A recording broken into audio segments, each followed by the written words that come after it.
자, HTML은요, 하이퍼텍스트 마크업 랭귀지의 약자예요. 다시 하이퍼텍스트 마크업 랭귀지. 그래서 HTML입니다.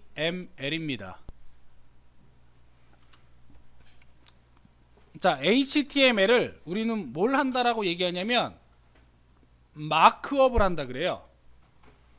자, 여기 보면은 여기 M자가 요 M자가 마크업이라는 용어가 되고요. 요 L자는 언어란 뜻이에요. 마크업 랭귀지니까. 그러면 여기 있는 HT는 하이퍼 텍스트라고 되어 있는데, 텍스트라고 하는 거는 결국에 뭐예요? 글자를 얘기하는 거죠. 그죠? 자, 이러한 글자가 하이퍼라고 되어 있어요. 뛰어넘어 다녀요. 글자에 어떤 형태로 되어 있냐면 링크가 걸려서 그러한 링크를 클릭을 하게 되면은 다른 페이지로 넘어가고 다른 페이지로 넘어가고, 요런 형태를 하이퍼텍스트라고 얘기합니다. 그래서 하이퍼텍스트 형태를 자, 마크업 한다 그랬습니다. 마크는 표시하는 것이고 업은 위로 얘기하는 거죠. 그죠? 그러니까 우리가 지금 사용하고 있는 웹이라고 하는 것 자체는 뭐예요? 실제 컴퓨터가 있고요. 그 다음에 뭐가 있냐면 서버가 있습니다. 요게 서버, 우리가 사용하는 PC. 그랬을 때 우리가 화면으로 보는 공간은 어디냐면은 바로 가상 공간이에요. 인터넷이라고 하는 가상 공간이 됩니다. 물론 데이터는 요렇게 가는 거지. 주고받는 거는 PC하고 서버하고 왔다 갔다. 보여지는 영역은 어디? 가상 공간인 인터넷 공간이 됩니다. 그래서 우리가 마크업을 한다는 얘기는 결국에 뭐예요? 자, 요 가상 공간에서 볼 수 있도록 표시해 주는 것을 마크업이다 라고 얘기를 해요. 보통 그래서 마크업 한다라는 용어는 전부 다 뭘 만든다? HTML을 이제 작성을 한다, 이런 뜻이 되고요. HTML 작성한다는 얘기는 결국에 무슨 뜻이냐면은 구조를 짠다는 말과 똑같습니다. 자, 구조를 짜는 거예요. 다시 마크업을 한다는 얘기는 구조를 짠다. HTML 구조를 짠다. 자, 집 짓기하고 똑같습니다. 여러분들이 공사 현장 같은 데 가보시면은요, 가장 먼저 하는 작업이 뭐냐면은 뼈대 세우는 작업을 가장 먼저 합니다. 물론 그 이전의 단계는 설계를 먼저 하겠죠. HTML 설계, 그러니까 내가 집을 지을 건데 집을 어떻게 지을 것인지 또는 건물을 어떻게 지어야 될 것인지 설계도가 있어야 되겠죠. 이게 이제 기획에 관련된 내용이고, 이러한 기획 설계에 의해서 뭐예요? 땅을 다지고 그 다음에 기둥을 박잖아. 철골 기둥을. 그 다음에 거기에 뭐 콘크리트라든가 이런 것들을 다양하게 부어서 형태를 만들어내죠. 그 구조가 가장 기본적인 뼈대가 되겠지. 그러한 뼈대를 만들어내는 게 HTML 작업이고요. HTML이 잘못되면 아예 건물 자체가 이상해지는 것처럼, 얘도 우리가 웹에서 확인했을 때 CSS를 줬을 때 마찬가지로 디자인 제대로 안 먹힌다든가, 또는 자바스크립트 jQuery를 적용을 했을 때 기능 동작이 제대로 안 되게 돼요. 따라서 단순하지만 굉장히 어려운 작업이다라는 것을 먼저 강조를 해줍니다.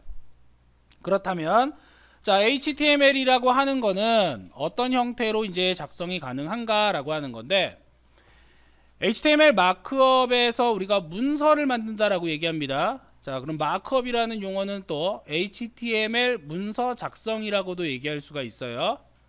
우리가 여기서 또 봐야 되는 부분은 또 뭐예요? 이 문서라고 하는 걸 또 보셔야 됩니다. 문서. 자, 문서는 하나의 종이가 되겠죠. 그죠? 하나의 종이. 자, 이러한 하나의 종이는 말 그대로 우리가 워드 프로세서를 사용해서 하나의 어떤 문서를 만드는 것과 동일합니다. 단지 표시되는 위치가 아래아 한글이라든가 또는 뭐 MS 워드로 작성을 한 거는 목적이 프린터 출력이에요. 그죠? 그런데 HTML 문서의 목적은 뭐예요? 웹에서 볼 수 있는 겁니다. 자, 웹이라는 얘기는 결국에 브라우저로 보자는 얘기야. 그러니까 브라우저에 정확하게 표현이 될 수 있도록 만들어주기 위해서는 구성 요소가 필요한데, 자, 이러한 구성 요소는 그게 세 가지로 나누어집니다. 자, 요소와 태그와 컨텐츠. 요소와 태그와 컨텐츠. 자, 요소는요, 엘리먼트라고도 얘기합니다. 나머지 태그하고 컨텐츠는 어차피 영어 형태이기 때문에 자, 똑같아요.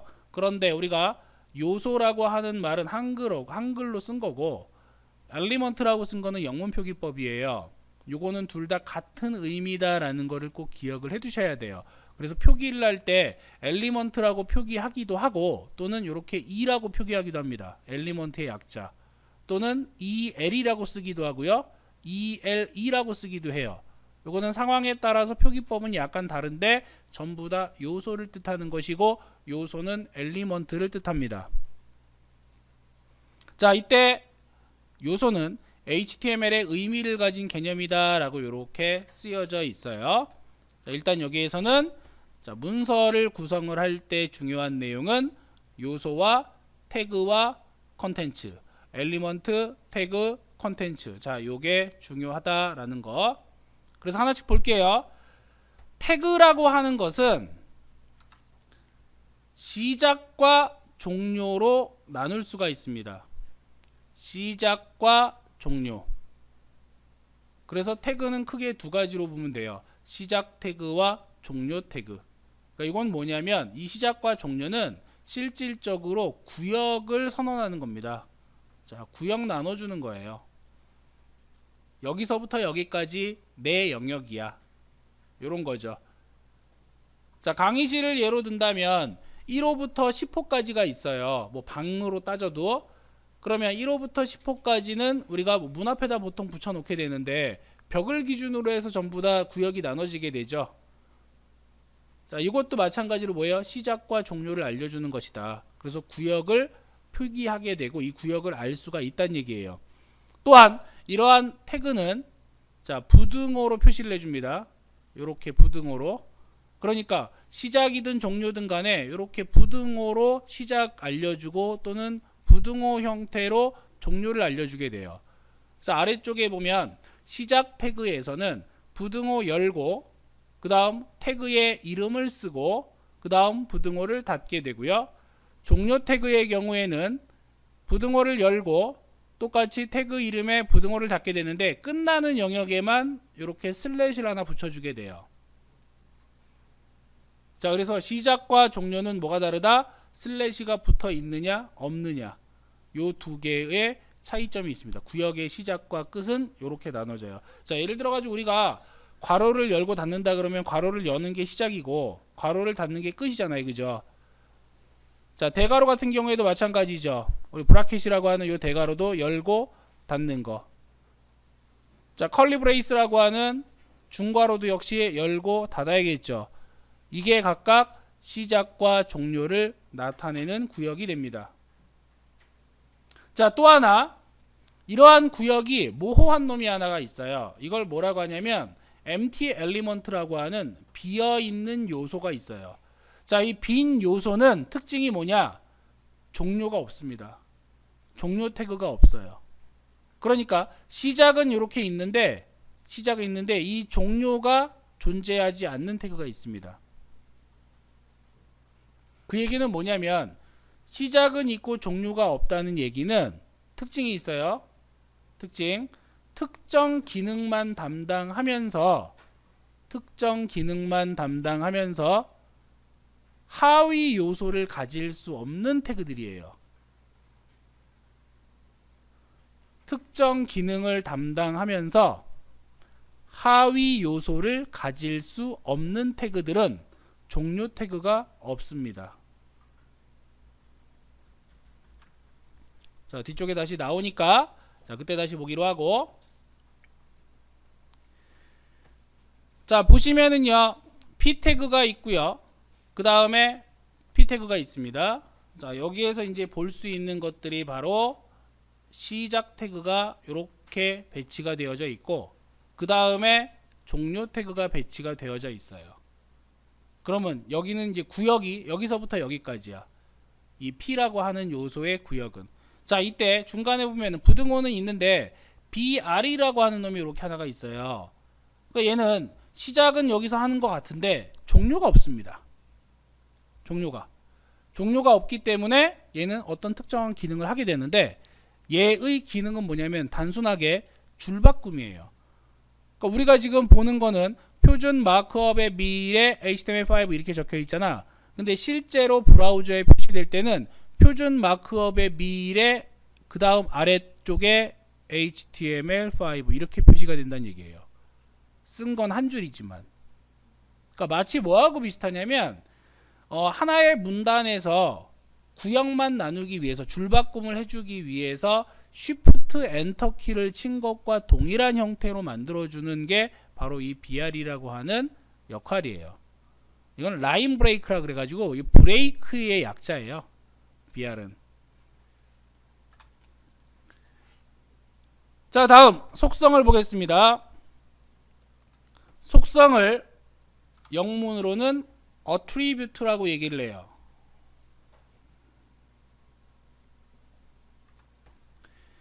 자, 원래 이제 속성이라는 말에 우리가 이제 attribute라는 말과 함께 property가 있습니다. 자, property와 attribute 두 가지 용어가 있는데 HTML에서의 속성은 attribute라고 쓰고요. CSS의 속성은 property라고 써요. 자, 얘는 CSS에서 사용하는 속성 표기할 때, 그 다음에 얘는 HTML 표기할 때 이렇게 나눠져요. 둘 다 같은 속성입니다. 그래서 어트리뷰트의 짧은 거를 보게 되면은 자, 여기 ATTR이라고 나와 있어요. 이만큼으로 약칭으로 표기하기도 하고 ATTR만. 프로퍼티 같은 경우에도 자, 여기 PROP 해가지고 prop이라고 하는 용어로도 줄여 쓰기도 합니다. 다 속성이에요. 자, 그러면 이러한 속성은 어떤 뜻을 가지고 있냐면 고유의 성격을 생각하시면 돼요.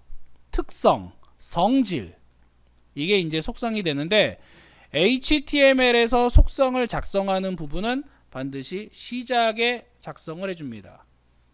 종료할 때는 그냥 종료로 끝나요. 뭔가를 작성을 해야 된다. 추가로 성격을 부여할 때는 자, 시작 태그에 선언을 해주게 되어 있다.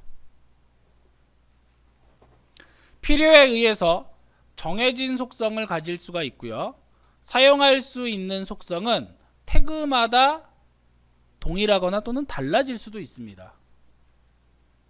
또한 하나의 속성뿐만 아니라 여러 개의 속성 선언도 가능해요. 다중 속성도 가능합니다. 개수가 여러 개여도 된다. 쉽게 얘기하면 뭐 이런 경우죠. 내가 어떤 변화를 주고 싶어서 미용실을 갑니다. 자, 미용실을 가서 단순하게 커트만 할 수도 있어요. 그죠? 근데 커트만 하는 게 아니라 염색도 같이 할 수 있단 말이야. 동시에. 또는 펌도 할 수 있겠죠. 한 가지만 하는 게 아니라 동시에 여러 가지 할 수 있겠지, 그지? 할 때마다 나의 외양이 변형되는 거죠. 변경되는 거지. 그러니까 마치 뭐예요, 이게?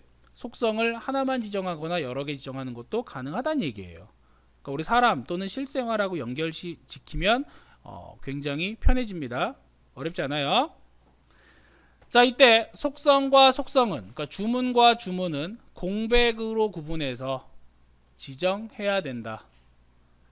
속성과 속성은 공백으로 구분해서, 공백이라고 하는 건 스페이스바 눌러주는 거죠. 한 칸 떨어뜨리는 거. 또한 값을 가지지 않는 자, 논리 속성도 있습니다. 논리 속성은 뭐냐면 할 건지 말 건지예요. 가부. 할 건지 말 건지. 예전 방식인 XHTML에서는요. 값 자체가 생략이 안 돼요. 그렇기 때문에 속성명에 반드시 값으로 지정을 해줘야 됐는데 HTML5에서는 그런 게 좀 생략이 되어 있고요. 우리가 이제 알아둬야 되는 거는 뭐냐면 어떤 특정한 속성이 나와요. 그러면 이 속성에 대해서 뭔가를 해줘야 될 거 아니야, 그지? 자, 나는 염색을 할 겁니다. 그렇다면 무슨 색으로 할 건가요? 지정해줘야 될 거 아니야, 맞죠? 그러니까는 요때 속성에는 반드시 뭐가 필요하냐면 값이 필요합니다. 자, 그러면 속성과 값을 연결을 할 때는 뭘로 연결하느냐? 등호로 연결하게 돼요. 또한 값을 지정할 때는 큰 따옴표로 묶어줍니다. 이건 문법이에요. 얘는 자, 속성이 나오면 해당 속성에 값을 부여해주면 되고, 값을 부여할 때 이 값은 큰 따옴표로 묶어주어라. 뭐 겹따옴표라고도 얘기하기죠.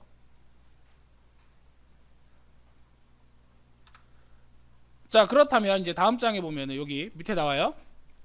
아래쪽에 보면 input type은 텍스트, id는 user, 그 다음 required 이렇게 나와 있습니다. 자, 그럼 태그 영역은 어디냐면은, 자, 여기에서 태그 영역은 바로 요 input이라고 하는 게 태그예요. 얘가. 자, 구역은 어디예요? 여기서부터 여기까지입니다.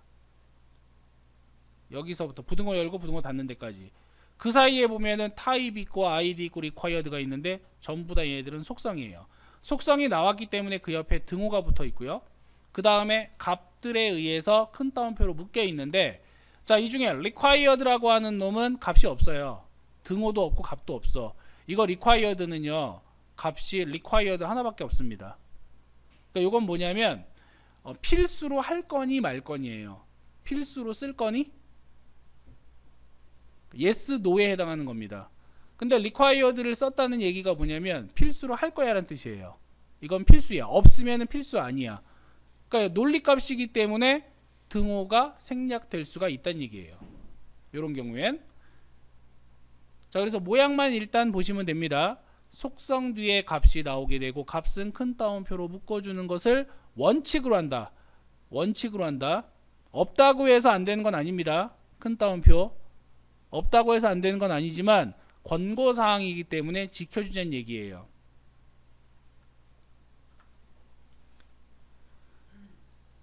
자, 다음 엘리먼트에 대해 보겠습니다.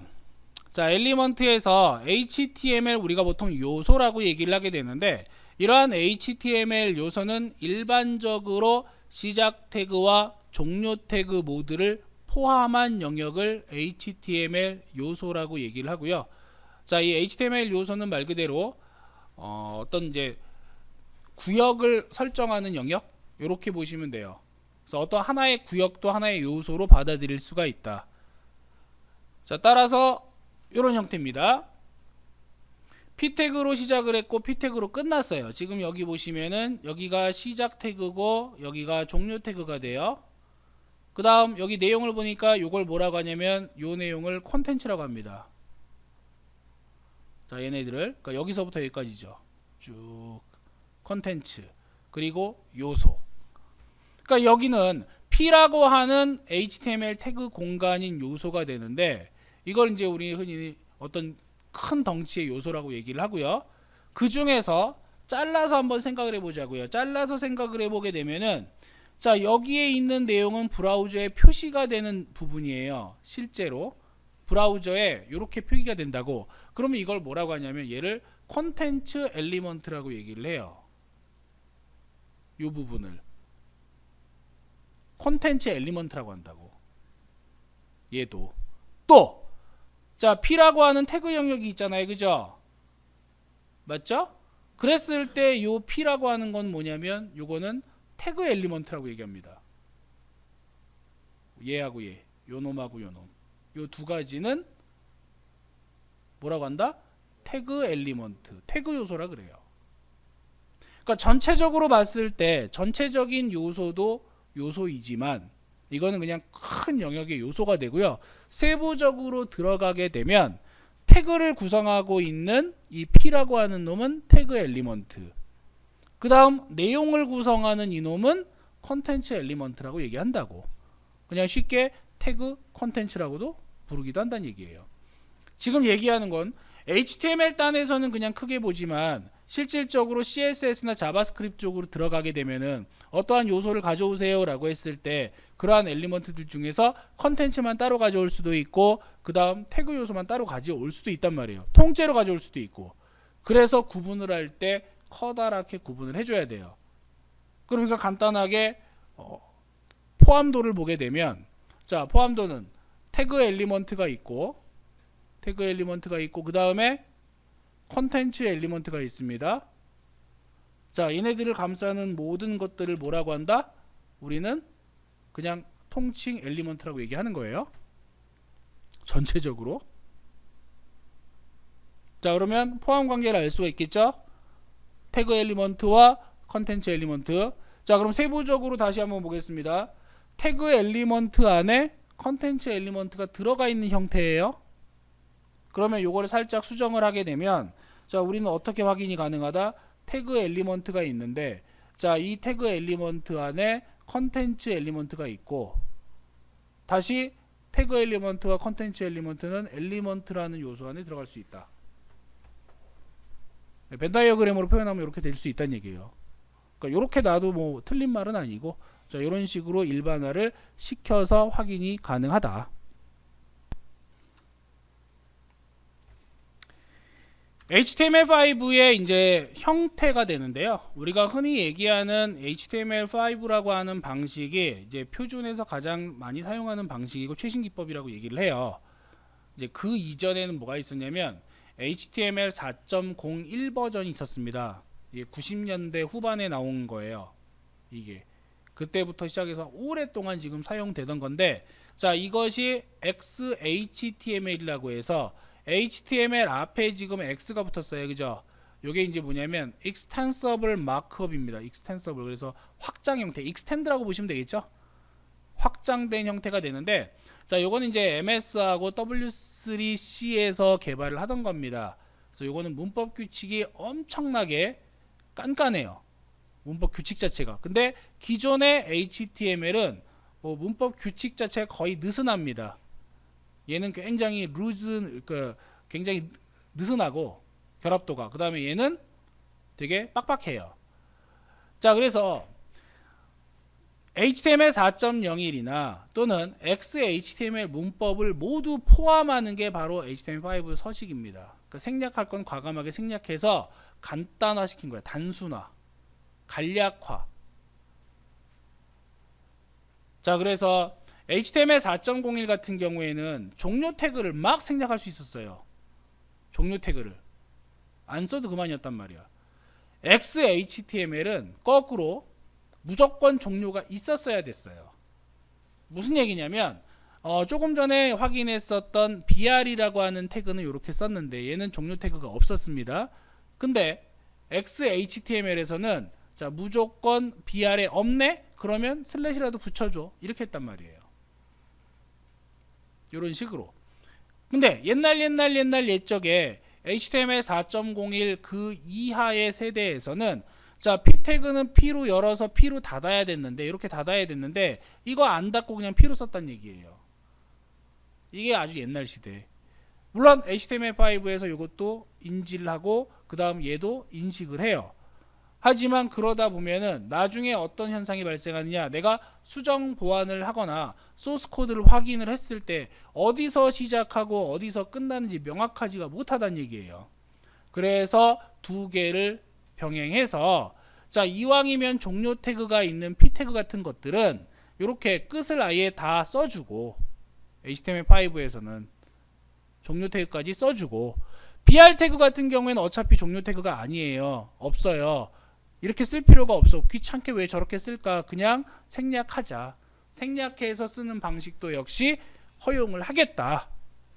그래서 문법 규칙을 조금 더 타이트하면서도 완화시켜서 요 두 개를 다 충족을 시켜주는 겁니다. 그러니까 다 인식은 해요.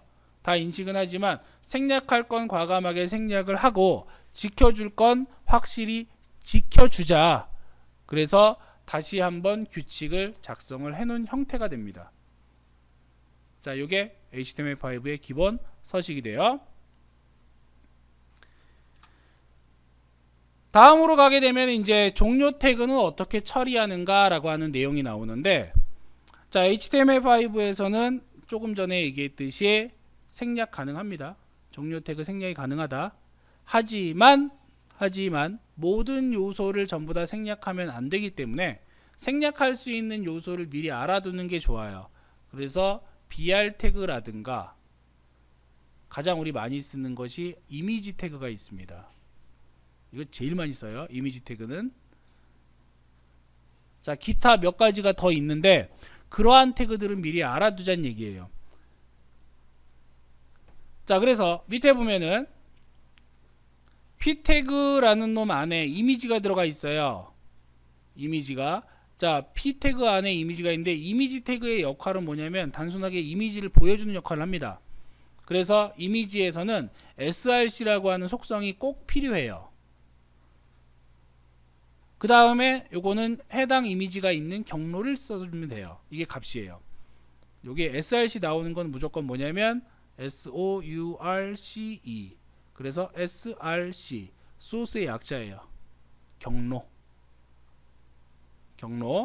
그 다음에 alternate에 해당하는 alt는 뭐 내용 이렇게 나와 있고요. 보시면은 여기서 끝났죠. 이렇게. 자, 이렇게 끝났죠. 자, 끝났는데 여기 보면은 슬래시가 이렇게 잡혀 있습니다. 그러니까 이 방식도 되고 이 방식도 되고 이 방식도 된다는 얘기예요. 둘 다 허용한다. 둘 다 허용한다. 하지만 얘도 되지만 요 방식도 되지만 굳이 안 써도 된다는 얘기예요. 굳이 안 써도 된다. 둘 다 허용은 합니다. 자, 또한 대소문자 사용 위주인데요. 자, 이 대소문자에서 차이점을 보게 되면은 두 군데서 차이점이 나옵니다. 두 개, 요 두 개를 비교해 보면 돼요. 얘랑 얘랑. 자, 두 개를 비교해 보시게 되면은 자, 전부 다 쭉 써 있는데 얘는 ALT라고 하는 놈이 대문자로 써 있고요. 그 다음에 얘는 소문자로 써 있어요.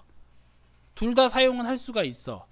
둘 다. 하지만 권장하는 바는 소문자를 권장을 합니다.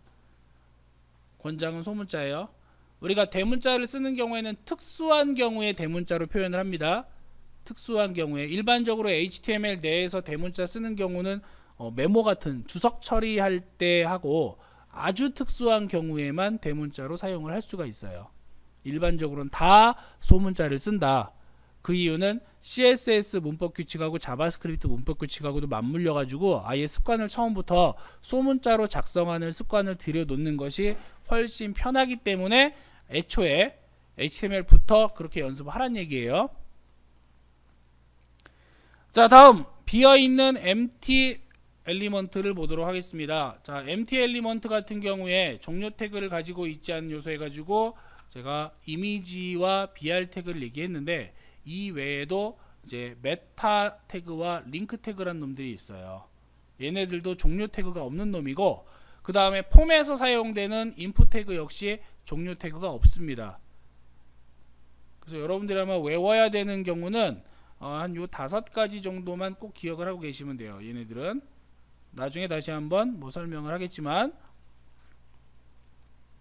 자, 아래쪽에는 다시 이미지 사용 방법에 대해서 허용하는 방식인데 이왕이면은 뭐 요런거 생략해도 가능하다고 했으니까 생략을 해주시면 돼요. XHTML 호환하지 뭐 어차피 XHTML에서는 여기에서는 오류가 나오겠지만 우리가 HTML5 최신 구격에서는 오류가 안 납니다. 둘 다. 자, 그런 것들을 감안해 하면은 조금 더 될 거고요. 자, 다음 속성과 값에 대해서 마찬가지 설명한 내용대로 자, 논리 속성은 생략이 가능하다라고 얘기했습니다. 논리 속성의 또 다른 특징은 뭐냐면 속성의 이름과 값이 거의 같아요. 속성의 이름과 그 다음에 지정하는 값이 거의 같아요. 그렇기 때문에 생략할 수 있다는 얘기야. 또 이거는 가부를 물어보는 거기 때문에 안 쓰면 안 하는 거예요. 속성명을 쓰는 순간 하는 거야. 그러니까 마치 우리 형광등 불 켜고 끄는 것처럼 안 쓰면 불 안 킨 겁니다. 근데 쓰는 순간 뭐예요? 키는 거예요. 스위치 누르는 거하고 똑같다는 얘기야. 또한 자, 속성의 값을 지정을 할 때 지금 규칙을 제가 적어놨는데 3가지 규칙이 있어요. 여기 보시면 첫 번째 거는 묶여있지가 않아요. 값에. 두 번째 거는 작은 따옴표로 묶여있어요. 세 번째 거는 큰 따옴표로 묶여있습니다. 근데 3개 다 사용은 가능해. 사용은 가능한데 이왕이면 큰 따옴표로 묶어주는 게 좋다는 얘기예요. 이왕이면. 이건 이왕이면이에요. 이렇게 해도 되고 이렇게 해도 되고 이렇게 해도 됩니다. 근데 이왕이면 큰 따옴표로 묶어 줍시다. 이렇게 습관을 들입시다예요. 어디에서? HTML에서만큼은. 자, 요걸 기억을 해 두셔야 되겠습니다.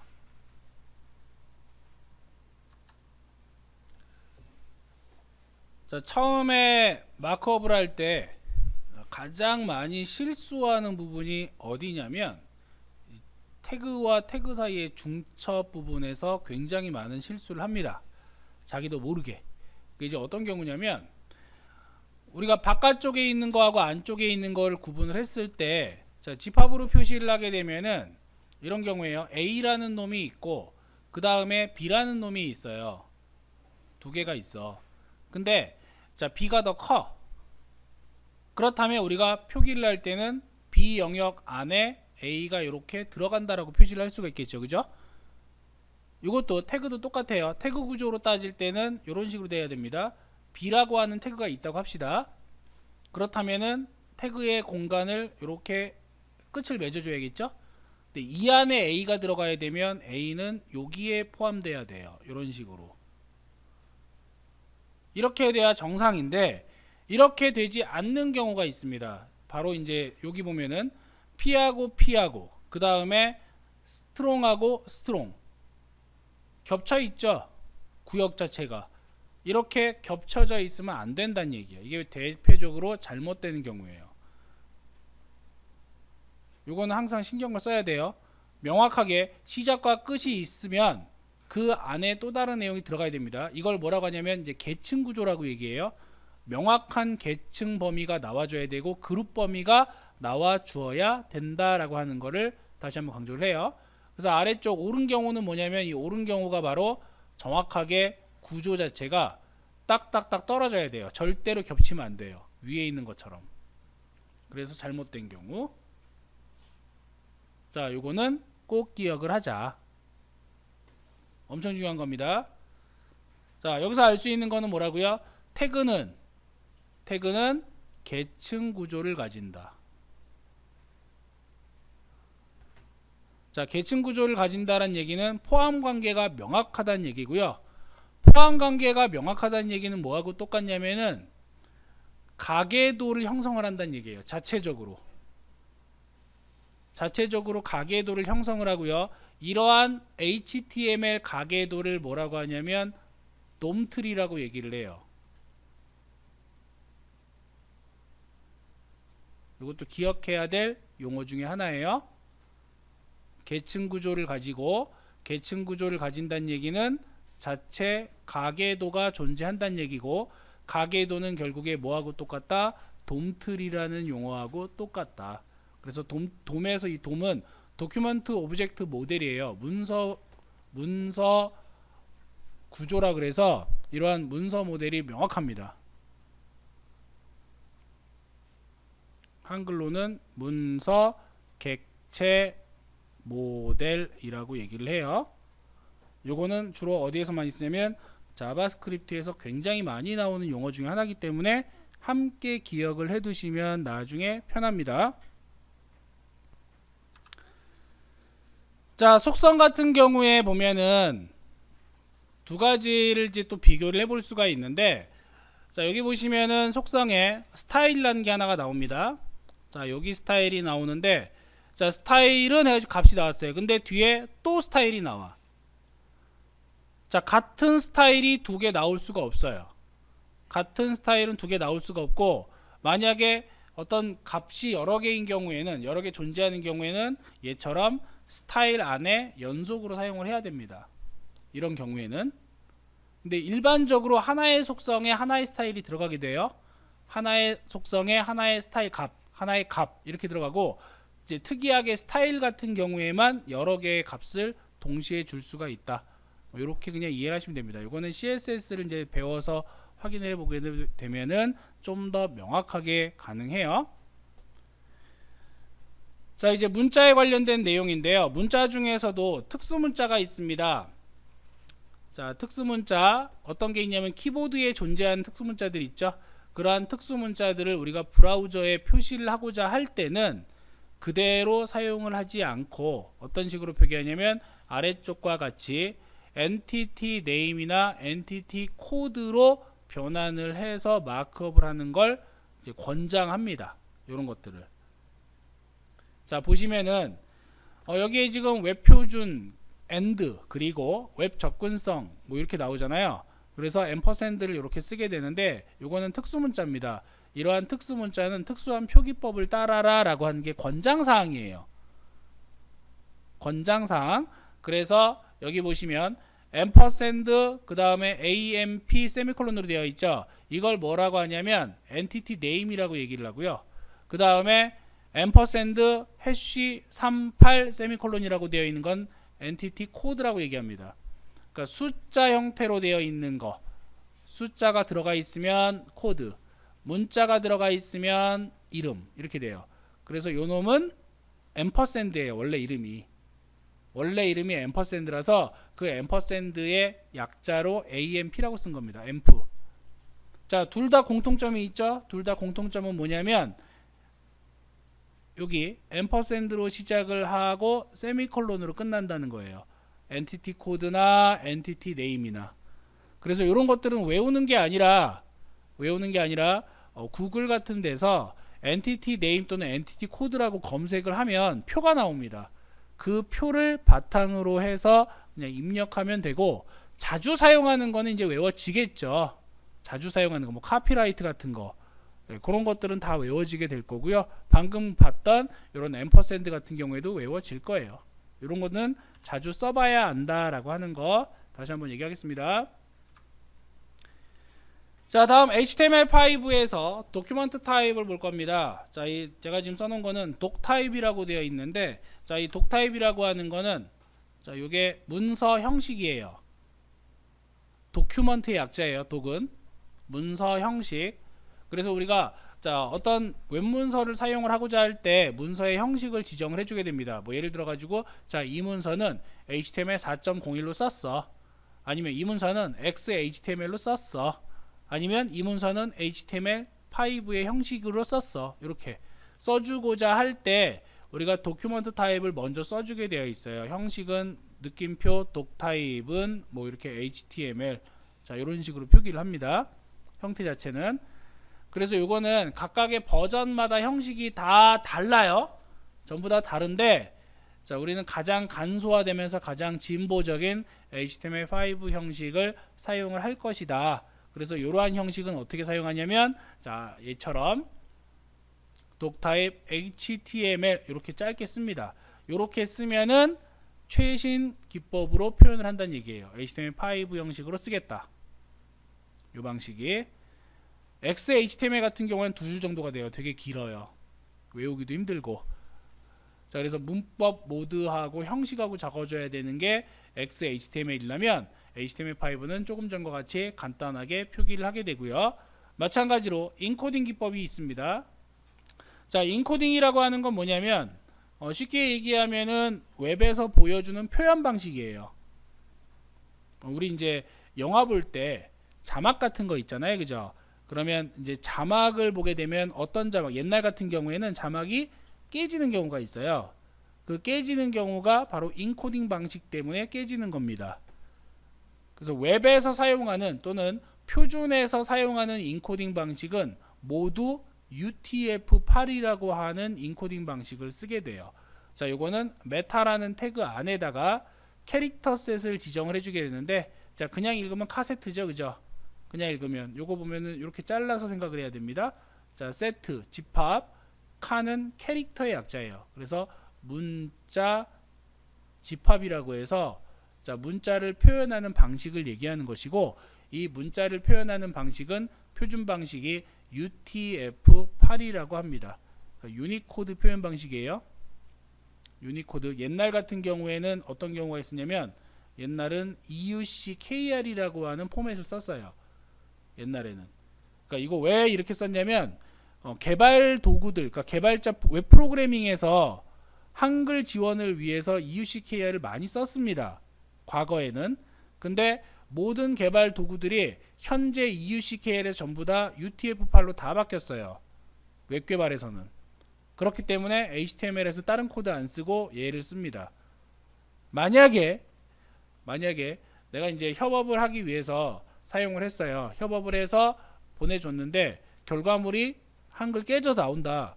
그러면은 대부분 서버 언어 쪽에서 UTF-8이 아닌 ISO 8859-1이나 EUCKR 같은 옛날 버전의 인코딩 방식을 썼을 때 이런 현상이 나타나요. 그거는 반드시 알고 계셔야 돼요. 이건 누구 잘못? 개발자 쪽입니다. 그래서 뭐 PHP 작업을 한다든가 또는 ASP 작업을 한다든가 JSP 작업을 할 때 이게 이제 서버 언어가 되는데 이런 걸 이용을 할 때 혹시라도 한글이 깨지면 다 요거 잘못이에요. 이 부분. 요건 이제 실무에서 많이 겪게 되고 당황스러워하는 부분이기 때문에 기억을 해두시면 좋다는 얘기입니다. 자, 그래서 여기까지가 우리가 이제 HTML 마크업에서 반드시 알아야 되는 기본적인 내용이면서 상식들이에요. 자, 이러한 상식들이 명확하게 자리 잡고 있어야 된다라고 하는 거 다시 한번 강조를 하고, 이제 추가로 하나를 더 얘기를 하자면 HTML 계층이라고 얘기를 했고 구조라고 얘기했습니다. 그래서 돔트리에 대해서 간단하게 설명을 할게요. 자, 우리가 문서, 객체, 모델, 그래서 돔트리라고 얘기를 했습니다. 트리라고 하는 거는 구조를 얘기하는 것이고요. 자, 이러한 구조는 족보 만드는 것과 동일합니다. 자, 여러분들이 중학교 때 내가 친자식인지 아닌지 다 한번 해봤을 거예요. 그죠? 혈액형, 그죠? 뭐 아빠 혈액형, 엄마 혈액형, 아빠 혈액형 이렇게 나와가지고 나올 수 있는 거 조합을 따지니까 자, 나올 수 있는 건 A형 아니면 B형 아니면 O형밖에 못 나오더라. 근데 나는 AB형이야. 나 주워 왔구나. 이런 거 하죠, 그죠? 가게도 따져가지고 맞죠? 근데 실제로 나올 수도 있죠. 실제로 밝혀졌습니다. 자, 엄마 아빠가 A형이라고 해서 B형인 내가 나오지 말란 법은 없어요.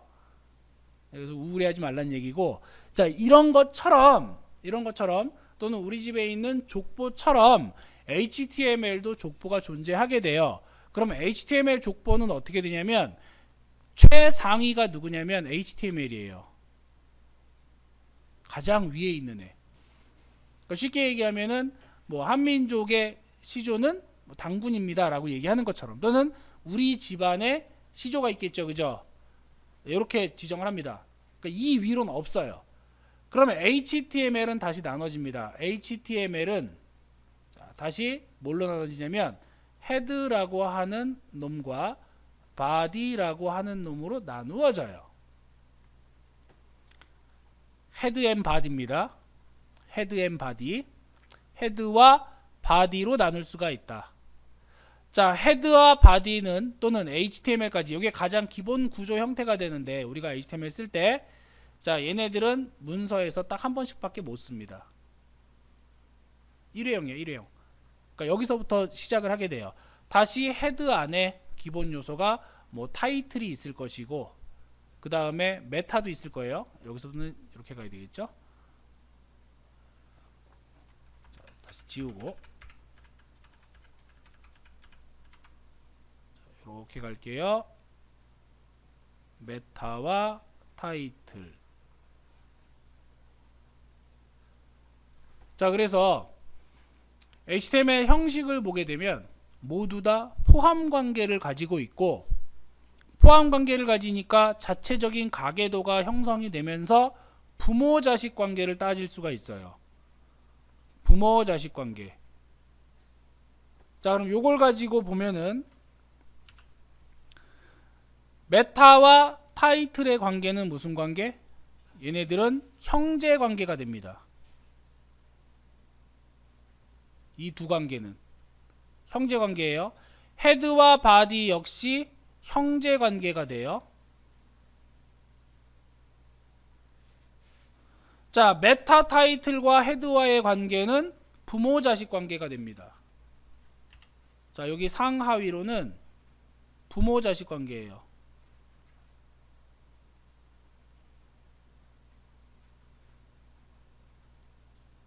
바디와 HTML 역시 부모 자식 관계예요.